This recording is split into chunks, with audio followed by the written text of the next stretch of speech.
শিবির করতে বুকের পাট্টা লাগে, জামাত করলে বুকে সাহস লাগে। যেই বুকে ঈমান নাই, সাহস নাই, সেই শিবির করাও তো সহজ নয়। সেদিন এক মাহফিল থেকে আমি আসতেছি, আলোচনার পরে কিছু লোক বলতেছে এই যে শিবিরের বক্তা। আরে বেটা, জানিস শিবির কি? কে বলছে তোমাকে শিবির? শিবিরের বক্তা কে? শিবির কি? জামাত কি? তাদের ব্যাপারে আগে জানতে হবে এই মানুষটা কি, এরপরে তাকে কথা বলতে হবে।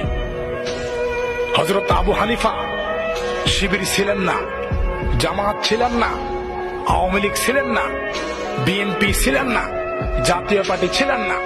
তারপরেও হযরত আবু হানিফাকে জেলখানার মধ্যে তাকে মেরে সেখানে হত্যা করা হয়েছে, সে শহীদ হয়েছে।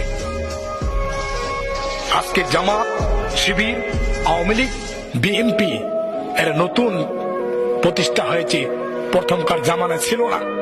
সাহাবায়ে কেরামেরা কোন দলের সাথে সম্পৃক্ত ছিল না। এই জামাত, শিবির, আওয়ামী লীগ, বিএনপি, তারপরও তারা নির্যাতিত হয়েছে।